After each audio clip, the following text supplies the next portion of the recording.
नमस्कार, सत श्री अकाल, आदाब, केम छो, जय हिंद, जय भारत। मेरा नाम आशु। कैसे हैं आप सब? आई होप कि सब बहुत अच्छे से होंगे। एक बहुत इंपॉर्टेंट एक टॉपिक पे वीडियो बना रहा हूँ आज, और एविएशन से रिलेटेड नहीं है और ज़िंदगी से रिलेटेड है, जहाँ पर यू नो आपकी लाइफ में बहुत सारे स्ट्रगल्स और अप डाउन आते हैं, और आप कैसे उन सिचुएशन से डील करते हैं। आपके सामने जो वीडियो में आप जो इंसान देख रहे हैं ना अभी, मैं अगर अपने बारे में पर्सनली बताऊँ आपको, तो मैं बड़ा ही प्रसन्नचित्त और प्रफुल्लित रहने वाला इंसान हूँ, जो हमेशा पॉजिटिव रहता है। मैं कभी नेगेटिव चीज़ें नहीं सोचता हूँ, मैं कभी परेशान नहीं होता हूँ चीज़ों से। पर सर्टेन चीज़ें हैं आपकी लाइफ में, एक अच्छे खासे इंसान के है ना मेंटल बैलेंस बिगाड़ सकती हैं, या कुछ ऐसी चीज़ें क्रिएट कर सकती हैं जहाँ पर आपको कुछ चीज़ें समझ में नहीं आएंगी कि यार ये चीज़ आपके साथ क्यों हुई, बिकॉज आपने तो ऐसा किसी के साथ कुछ किया ही नहीं है, ख़राब नहीं किया है। या हो सकता है कि वो किसी पुरानी चीज़ों के आपको रिजल्ट मिले, फल मिले। तो एक छोटा-सा मैं अपना अनुभव आपके साथ शेयर करना चाहता हूँ, बिकॉज़ ये बड़ा इम्पोर्टेंट है जानना। जब मैं आज की डेट में सोशल मीडिया स्क्रॉल करता हूँ ना, इंस्टाग्राम स्क्रॉल करता हूँ, यूट्यूब देखता हूँ, या तो उसमें जिन-जिन फ़ेजेज़ से लोग निकल रहे हैं आज की डेट में, और उस फ़ेज़ में वो जाकर के कुछ ऐसा कदम उठा रहे हैं जो कि उनकी लाइफ़ के लिए सही नहीं होता है। तो वो बड़ा बड़ा दुखदाई होता है, और वो इतना सोच में डाल देता है मुझे कि यार कि चलो ठीक है, माना कि आपके साथ गलत हुआ है, लेकिन अपनी ज़िंदगी ख़त्म कर लेना, ये चीज़ नहीं होनी चाहिए। रिसेंटली ना मैंने हनी सिंह का एक इंटरव्यू देखा।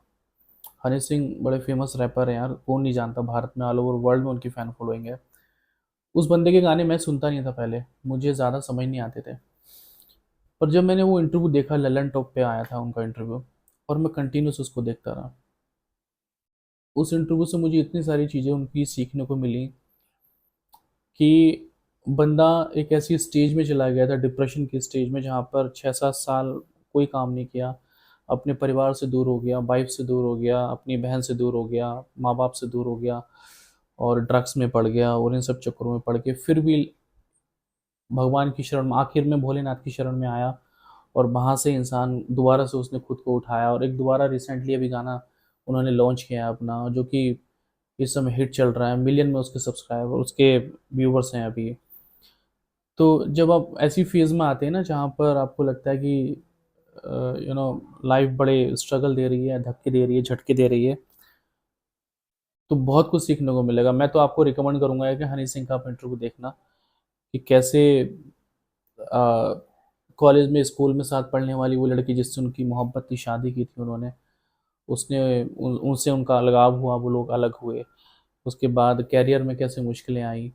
तो ये चीज़ें बड़ी सिखाने वाली हैं, बहुत सिखाने वाली चीज़ें हैं। मैंने अपने जीवन में पिछले 2022 लास्ट से जो चीज़ें सीखी हैं ना, वो ये हैं कि आप एक बहुत खूबसूरत रिलेशनशिप में हैं। सपोज़ करो एक रिश्ता है बहुत बहुत खूबसूरत, आपका दोस्ती का, मोहब्बत का, और आप आँखें बंद करके उस पे भरोसा करके बैठे हुए हैं। आपको कुछ नहीं पता है। आप बड़े इनोसेंट होते हैं, जब किसी रिश्ते में होते हो ना तो बहुत इनोसेंट होते हो आप। आपको ये नहीं पता कि सामने वाले के दिमाग में क्या चल रहा है। आप तो ये सोच के बैठे रहते हो कि यार जैसे मेरे माँ-बाप के संस्कार हैं, ऐसे सामने वाले के संस्कार होंगे, कि वो उसके माँ-बाप ने उसको बताया होगा जीवन में कि बेटा देखो, गलत मत करना किसी के साथ, बोल देना, बता देना, लेकिन चीट मत करना किसी के साथ, धोखा मत करना।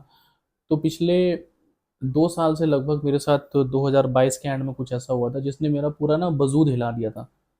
और ये जो वजूद हिलाने वाली बात है ना, क्योंकि आज जब मैं लोगों से मिलता हूँ तो मैं बड़ा प्रसन्नचित्त रहता हूँ, प्रफुल्ल, मस्त रहता हूँ, मस्ती में रहता हूँ, कोई खुश हैं, सब टेंशन नहीं है कोई भी। लेकिन जब मैं डीप डाउन अपने बारे में सोचता हूँ ना, तो मैं कैसे उन स्ट्रगल से निकला हूँ, कैसे उस सिचुएशन से मैंने अपने आप को निकाला है, 70% तक मैंने अपने आप को कवर कर लिया उस सिचुएशन से।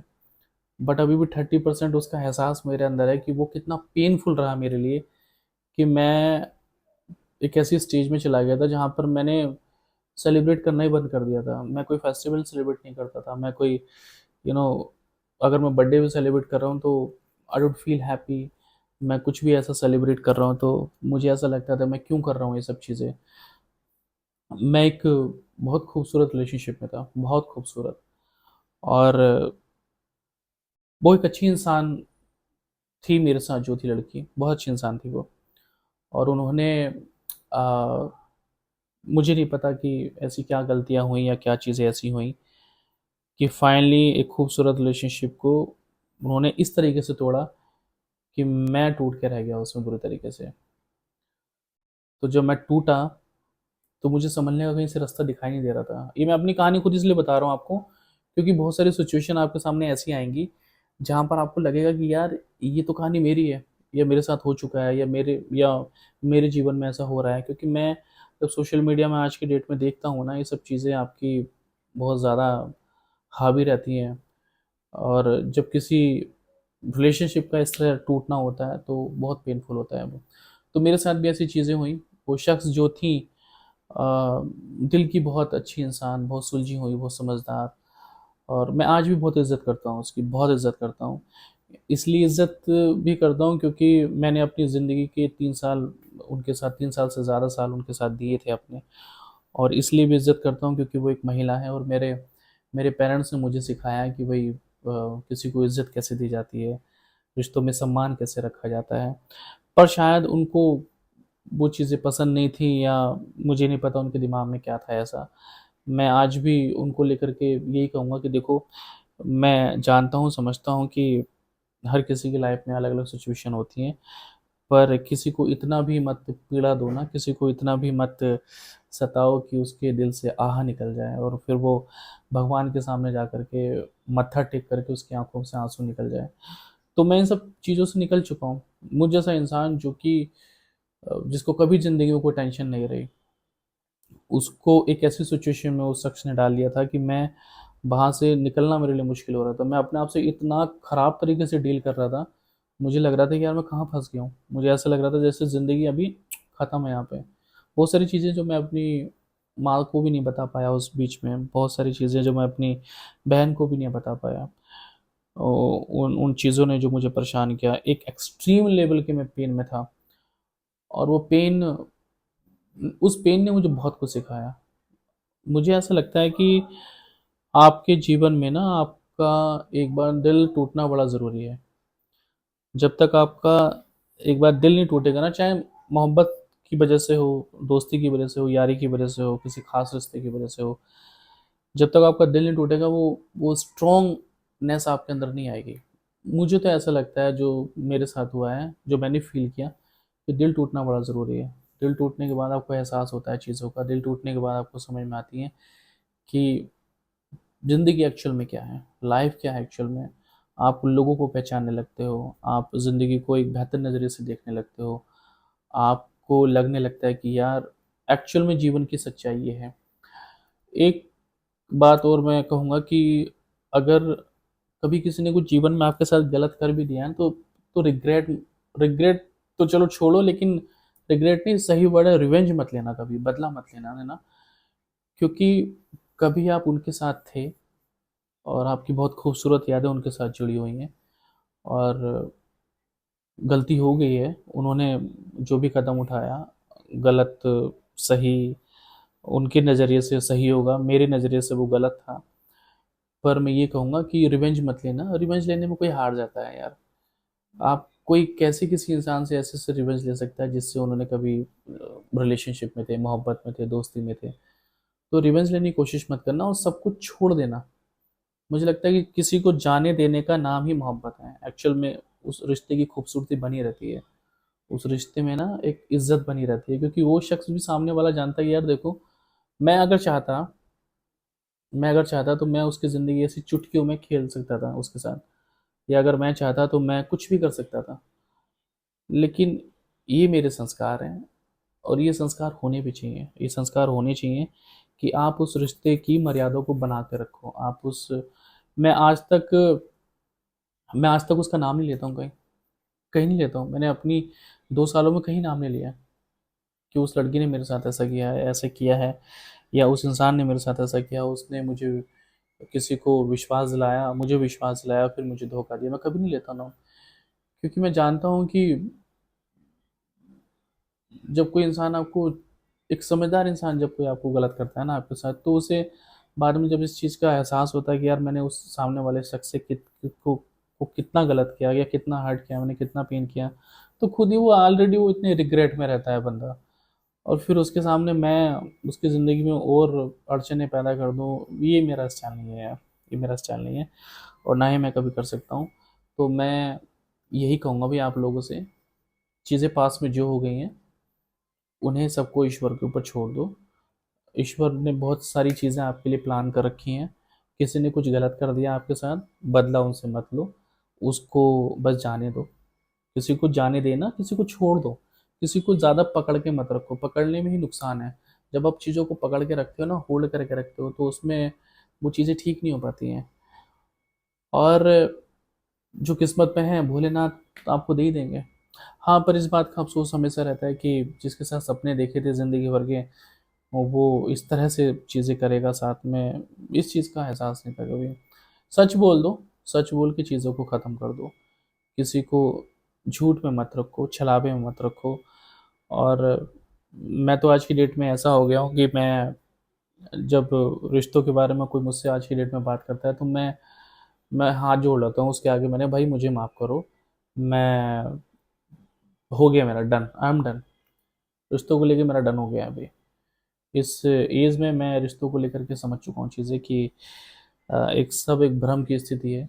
यहाँ पर लोग आपसे झूठे वादे करते हैं, झूठ बोलते हैं, और जब उसको कमिटमेंट देने की बात आती है या फिर उसको एक्चुअल में निभाने की बात होती है, तो फिर वहाँ से किनारा कर लेते हैं। साथ देने वाले बहुत हैं यार, निभाने वाले चाहिए एक्चुअल में। इंसान वही अच्छा है, चाहे आपका वो दोस्त हो, चाहे वो आपका कोई भी रिलेशनशिप हो, वही अच्छा एक इंसान रहता है जो जो निभाए। निभाने में सारी प्रॉब्लम है बस। लोग रिश्ते नहीं निभा पाते आज की डेट में।